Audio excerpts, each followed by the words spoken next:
আসসালামু আলাইকুম।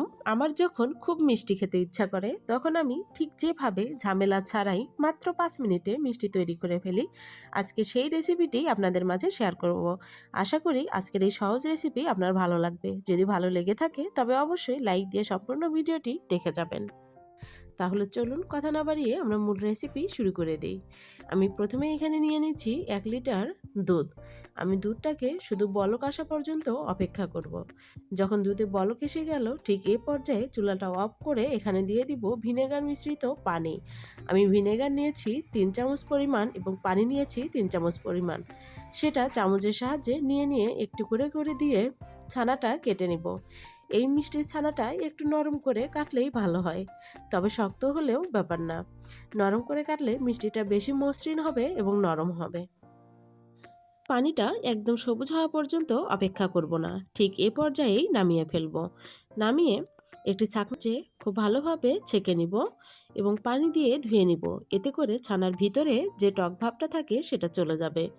এবার ছানাটা ধুয়ে নেওয়ার পর আমি সরাসরি মিষ্টি তৈরি করতে যাব। এই মিষ্টিটা তৈরি করতে কোনো রকম পানি ঝরে ফেলার প্রয়োজন নেই।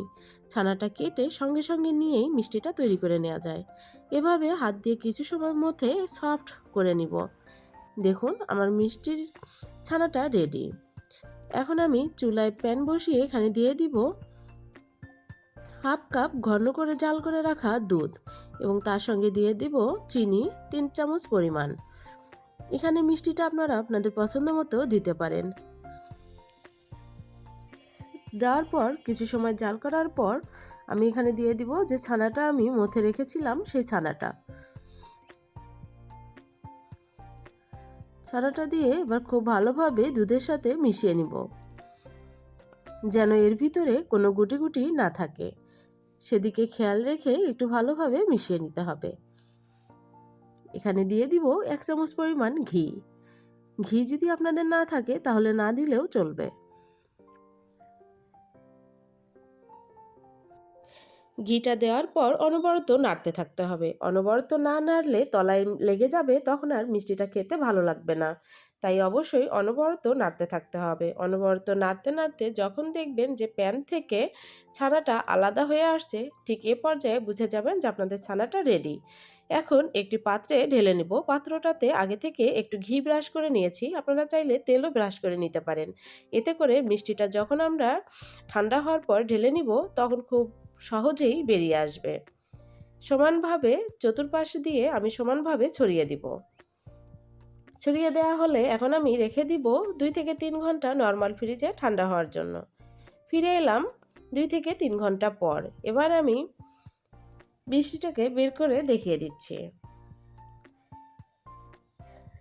এবার মিষ্টিটাকে কেটে দেখিয়ে দিব।